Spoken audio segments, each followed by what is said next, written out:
Assalamualaikum sahabat, jumpa lagi di sini di Cerita Ruqyah Syariah. Sebelum kita dengarkan cerita, ada baiknya subscribe, like, share, dan komen dulu agar saya tambah bersemangat berceritanya. Nella baru saja menginjakkan kaki di kota Samarinda untuk memulai kuliah di salah satu universitas negeri.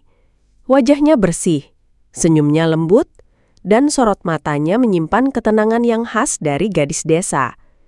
Ia berasal dari sebuah kampung kecil di pedalaman Kalimantan, tempat di mana malam lebih gelap dari biasanya dan cerita tentang makhluk halus bukan sekadar dongeng pengantar tidur.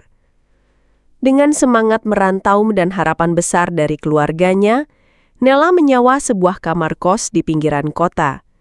Bangunannya 2 lantai, berdinding tembok semen, dan dihuni khusus mahasiswi dari berbagai daerah. Pemilik kos, seorang ibu paruh baya, tinggal di rumah utama yang terpisah dari bangunan kamar. "Kos ini sepi tapi aman," kata ibu kos saat menyerahkan kunci kamar. Namun sejak Nella tinggal di sana, keanehan mulai merayap pelan. Suatu hari, seorang pria dari fakultas lain pernah mencoba mendekatinya. Ia mengaku tertarik sejak pertama melihat Nella di kantin kampus. Tapi saat hendak menyapanya, wajah pria itu mendadak pucat. Ia gemetar, seperti melihat sesuatu yang tak bisa dijelaskan. Tanpa berkata apa-apa, ia pergi begitu saja. Beberapa hari kemudian, kejadian serupa terulang. Kali ini seorang senior memperkenalkan diri dengan ramah. Nella menyambutnya sopan, seperti biasa. Tapi esok harinya, pria itu menghindarinya. Bahkan saat tak sengaja berpapasan di koridor kampus, ia langsung berbalik arah dan lari kecil seolah ketakutan. Yang paling mengganggu adalah kejadian dengan teman sekelasnya, Rani. Entah karena iri atau sekadar ingin mencari perhatian, Rani menyebarkan gosip bahwa Nella memiliki hubungan gelap dengan dosen pembimbing. Nella tak menanggapi. Ia tahu siapa dirinya dan memilih diam. Tapi 2 hari setelah gosip itu menyebar, Rani mengalami kecelakaan motor di tikungan kampus. Kakinya patah dan ia tak pernah lagi menyebut nama Nella. Kamar kos Nella sendiri terasa berbeda. Udara di dalamnya selalu dingin, bahkan saat siang terik. Cermin di sudut kamar sering berembun, meski tak ada AC. Kadang Nella merasa seperti ada yang mengawasinya dari balik bayangan. Tapi ia tak pernah bicara soal itu. Ia hanya lebih sering berzikir dan membaca ayat suci sebelum tidur. Fitri, sahabat dekat Nella sejak awal kuliah, mulai menyadari perubahan ini. Ia tak percaya pada hal mistis. Tapi cerita-cerita tentang pria yang ketakutan dan gosip yang berujung celaka membuatnya penasaran. "Nel, aku ingin nginap di kos kamu malam ini ya. Ada mata kuliah yang ingin aku diskusi padamu," katanya sambil tertawa. Nella hanya mengangguk. "Boleh aja, tapi jangan kaget karena kamar kosku kecil. Dan jangan-jangan kamu nanti tidak bisa tidur," kata Nella sambil tersenyum. "Ah, tidak apa-apa," jawab Fitri. Ia menganggap itu candaan. Ia membawa bantal, cemilan, dan semangat untuk menginap. Malam itu mereka tertawa, menonton film horor, dan berbagi cerita masa kecil. Tapi saat malam semakin larut dan lampu kamar mulai redup, dan mereka pun memulai aktivitas tidurnya. Malam itu sunyi. Jam menunjukkan pukul 02.17 dini hari. Fitri terbangun karena haus, matanya masih berat dan tubuhnya enggan bergerak dari kasur. Tapi rasa haus memaksanya bangkit. Ia melangkah pelan menuju dapur kecil di sudut kos Nella, hanya diterangi cahaya redup dari lampu lorong. Saat melewati cermin besar yang tergantung di dinding dekat kamar mandi, Fitri berhenti sejenak. Ia melihat bayangan seseorang duduk di kursi kecil di depan cermin. Rambutnya panjang, putih kusam, menjuntai hingga dada. Kulitnya keriput, pucat kehijauan, dan matanya kosong namun tajam. Wanita tua itu tersenyum menyeringai, memperlihatkan gigi-giginya yang tak beraturan. Fitri membeku. Tubuhnya tak bisa bergerak. Ia ingin berteriak, tapi suaranya tertahan di tenggorokan. Wanita tua itu perlahan menoleh ke arah Fitri tanpa mengubah ekspresi senyumnya. Tatapannya menusuk, seolah tahu siapa Fitri dan mengapa ia ada di sana. Fitri mundur 1 langkah, lalu 2. Jantungnya berdegup kencang, keringat dingin membasahi pelipis. Ia berbalik dan berlari kecil ke kamar Nela, membuka pintu dengan panik. "Nel! Nel!" Bisiknya keras mengguncang bahu sahabatnya yang masih tertidur. Nela terbangun, matanya mengerjap bingung. "Ada apa, Fit?" Ada nenek tua di depan cermin. Dia duduk, dia melihati aku, dia tersenyum." Fitri bicara terbata, napasnya masih tersengal. Nela mengerenyit. "Nenek tua? Di kamar ini cuma kita berdua, Fit. Kamu mimpi kali?" "Enggak, Nel. Aku lihat jelas. Dia duduk di kursi kecil itu. Rambutnya putih panjang, kulitnya pucat. Dia tersenyum ke aku." Nela bangkit dari tempat tidur dan berjalan ke lorong. Fitri mengikutinya dengan langkah ragu. Tapi saat mereka sampai di depan cermin, kursi itu kosong. Tak ada siapapun. Cermin hanya memantulkan bayangan mereka berdua dan lorong tampak seperti biasa. Fitri menggigit bibirnya. "Aku nggak mimpi, Nel. Aku lihat dia." Nela menatap cermin itu lama lalu berkata pelan. "Kamu bukan orang pertama yang bilang begitu." Fitri menoleh cepat. "Maksudnya?" "Dulu, sebelum aku pindah ke sini, katanya ada penghuni lama yang sering lihat bayangan di cermin. Tapi aku nggak pernah lihat apa-apa. Aku cuma kadang ngerasa dingin aja." Fitri menatap sahabatnya dengan campuran bingung dan takut. "Nel, kamu yakin kamu nggak pernah lihat dia?" Nela menggeleng pelan. "Enggak. Tapi kadang aku mimpi ada nenek tua yang duduk di kursi itu. Dia nggak ngomong, dia cuma senyum." Fitri menelan ludah. Ia tahu mimpi bisa jadi pertanda. Dan kini, ia tak bisa mengabaikan firasat buruk yang mulai tumbuh. Malam itu, mereka tidur berdua di kasur Nela. Fitri tak bisa memejamkan mata. Ia terus menatap cermin dari balik selimut, berharap tak melihat sosok itu lagi. Tapi, jauh dalam hatinya, Fitri mulai yakin Nela tidak sendiri. Ada sesuatu yang tinggal bersamanya. Sesuatu yang tidak terlihat, kecuali oleh mereka yang cukup peka. Dan Fitri, malam itu, telah melihatnya. Fitri tak bisa melupakan malam itu. Tatapan wanita tua di cermin itu masih membayang di benaknya. Dan semakin ia mencoba mengabaikannya, semakin kuat rasa penasaran dan ketakutan yang tumbuh. Ia mulai mencari jawaban, bukan dari internet, bukan dari cerita teman, tapi dari seseorang yang benar-benar memahami dunia yang tak kasat mata. Lewat rekomendasi seorang senior kampus, Fitri mendatangi seorang ustadz ruqyah bernama Ustadz Zakir. Beliau dikenal sebagai praktisi ruqyah syariah yang sering menangani kasus gangguan jin dan sihir. Rumahnya sederhana, di pinggiran kota, dengan aroma kayu gaharu yang menyambut sejak pintu dibuka. Setelah mendengar cerita Fitri tentang Nela dan penampakan di kos, Ustadz Zakir terdiam sejenak. Matanya menatap kosong ke arah lantai, seolah sedang membaca sesuatu yang tak terlihat. "Saya belum tahu pasti, tapi ada kemungkinan anak itu tidak sendiri," katanya pelan. "Ada yang menjaganya, tapi bukan manusia, dan ini akan terkuak melalui ruqyah." Fitri menelan ludah. "Maksudnya? Jin?" Ustadz mengangguk. "Kemungkinan besar jin khodam, makhluk goib yang mengikuti seseorang karena suatu ikatan, bisa karena warisan leluhur, perjanjian, atau bahkan tanpa disadarinya." Ia lalu menjelaskan bahwa jin khodam bukan sekedar jin biasa. Mereka bisa bersifat penjaga, tapi bukan dalam arti positif. Jin khodam sering membuat orang tampak berkarisma, disukai atau ditakuti. Namun di balik itu, ada gangguan spiritual yang nyata. Mereka bisa membuat orang lain merasa tidak nyaman, bahkan mengalami kecelakaan atau ketakutan tanpa sebab. Fitri mulai menghubungkan titik-titik. Pria yang pucat saat mendekati Nela, senior yang lari ketakutan, teman yang memfitnah lalu celaka. Dan tentu saja, wanita tua di cermin. Apakah Jin Hodam bisa menampakkan diri? Tanya Fitri. Bisa saja, terutama jika mereka merasa terancam atau ingin menunjukkan dominasi. Sosok wanita tua itu bisa jadi perwujudan dari jin yang mendampingi Nela. Ustadz Rahman menyarankan agar Nela segera diruqyah. Tapi ia juga memperingatkan bahwa prosesnya harus dilandasi keikhlasan dan tidak karena terpaksa. Jin Hodam biasanya memiliki ikatan kuat dan tidak ingin pergi. Mereka bisa melawan, membuat Nela sakit, atau bahkan kerasukan. Fitri pulang dengan hati yang berat.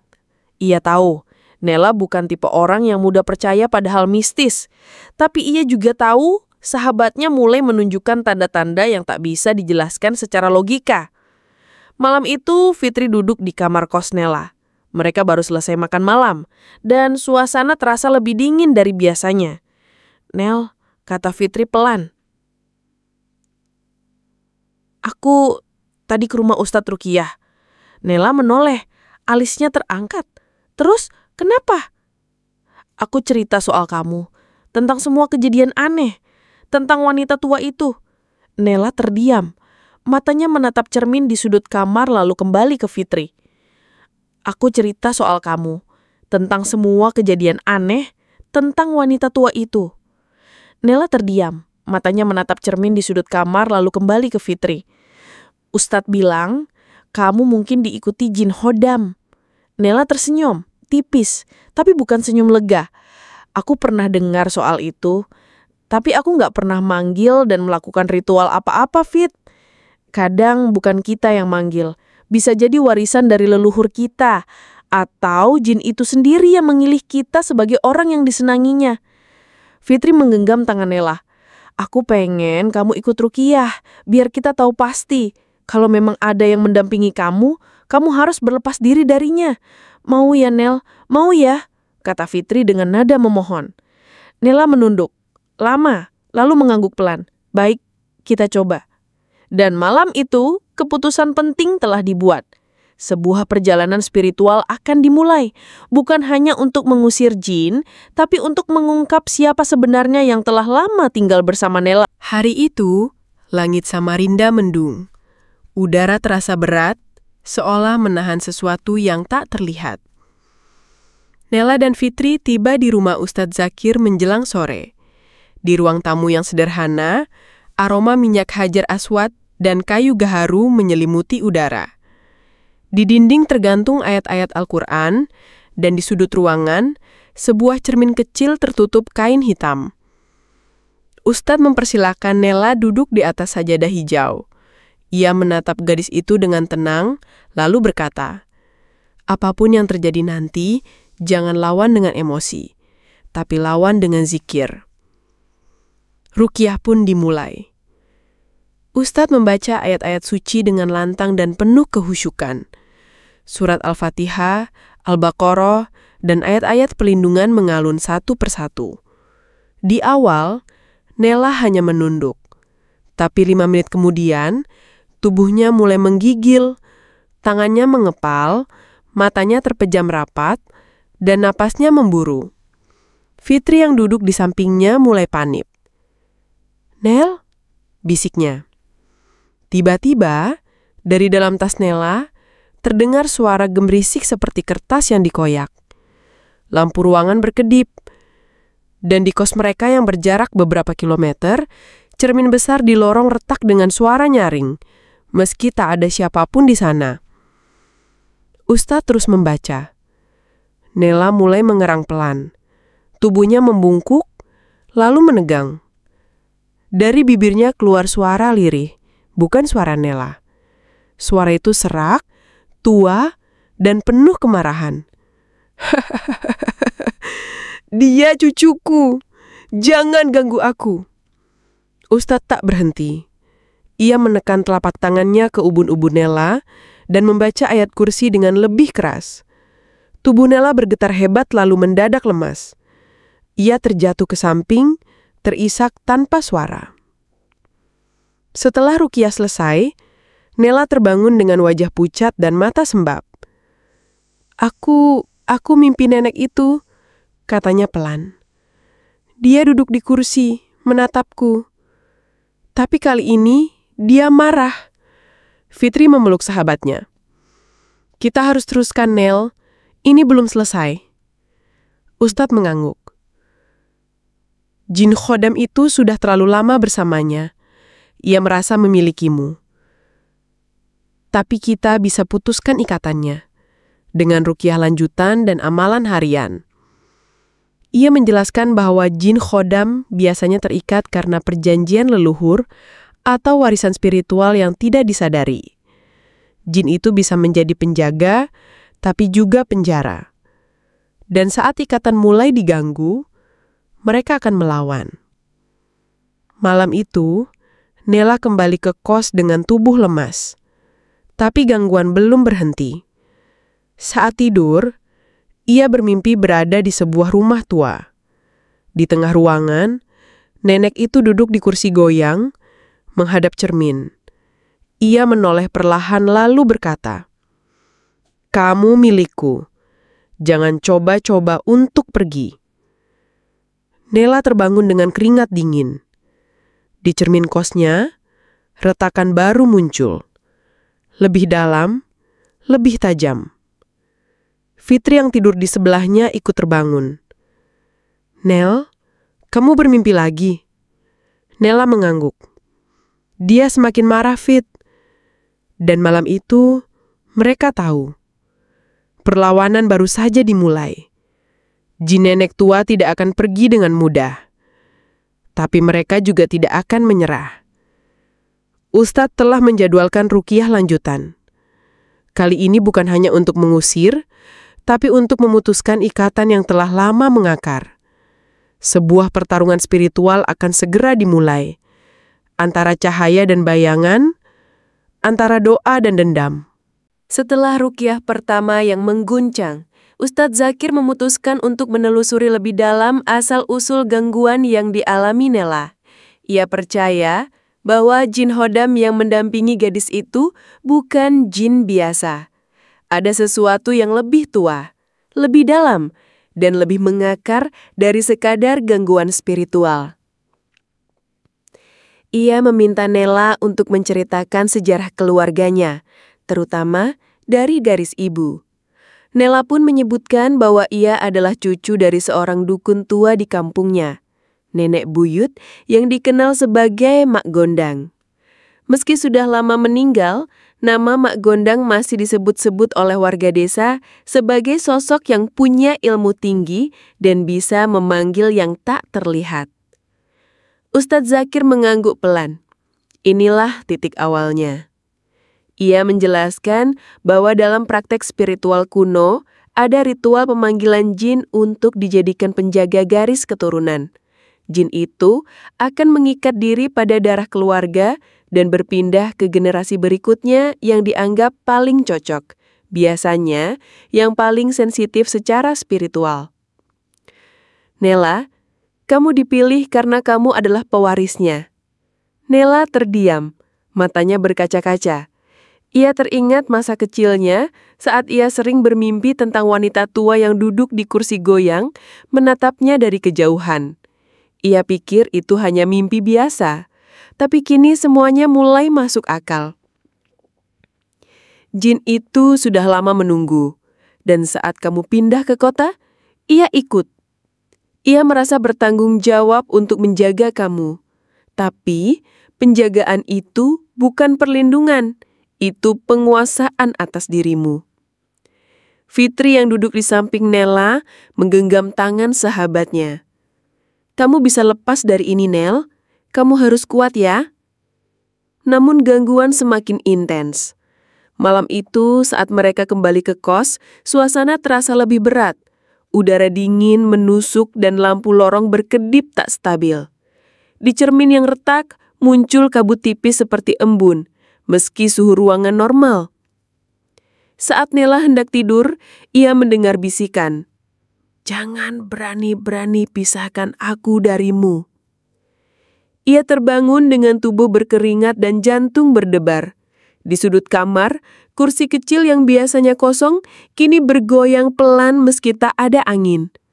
Fitri pun mulai merasakan gangguan. Saat ia membuka ponsel, layar berkedip dan menampilkan bayangan wajah tua yang menyeringai. Ia menjerit dan Nela langsung bangun. Dia mulai memancam, bukan cuma aku, tapi kamu juga.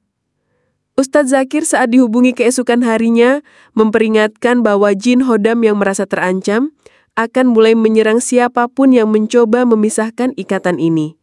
Ia menyarankan agar ruqyah lanjutan dilakukan segera dan agar Nela mulai memperkuat diri dengan amalan harian, zikir pagi sore, membaca Al-Mulk sebelum tidur, dan menjaga wudhu. Ini bukan sekadar pengusiran. Ini pemutusan warisan gelap, dan jin itu tidak akan pergi tanpa perlawanan.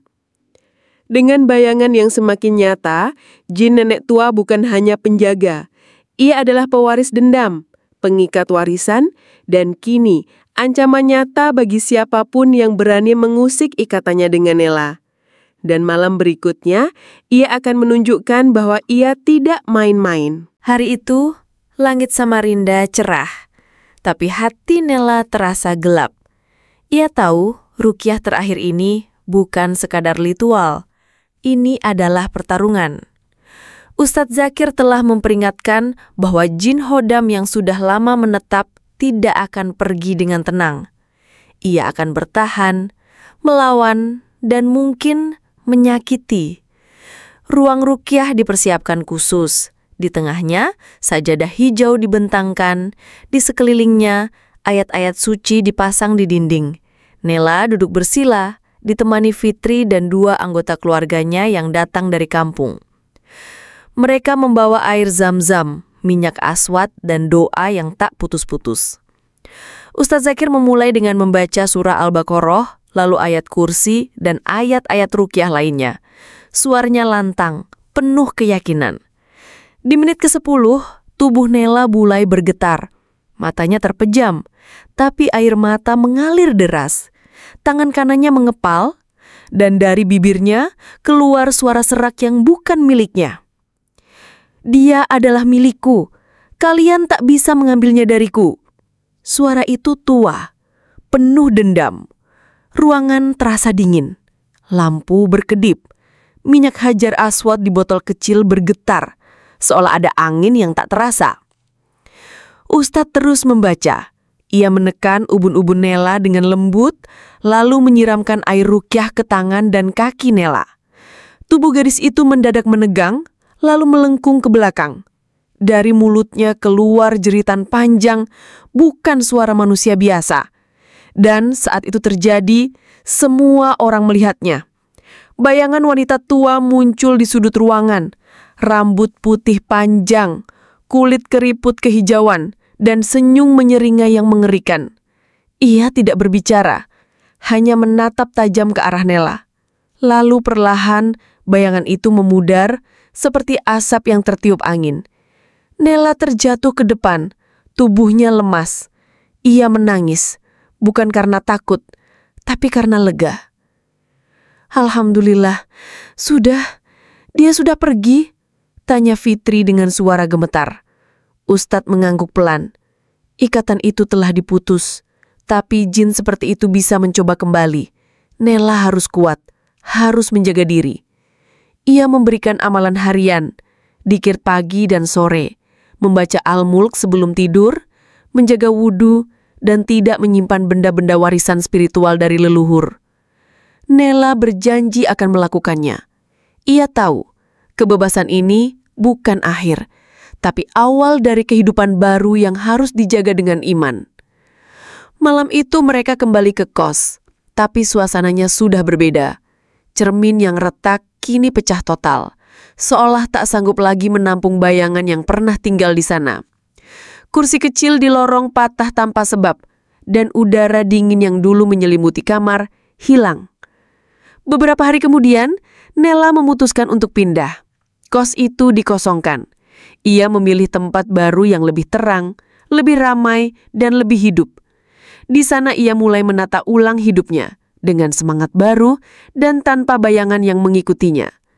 Fitri tetap menjadi sahabat terdekatnya. Mereka sering berbagi cerita, tertawa, dan sesekali mengenang kejadian itu.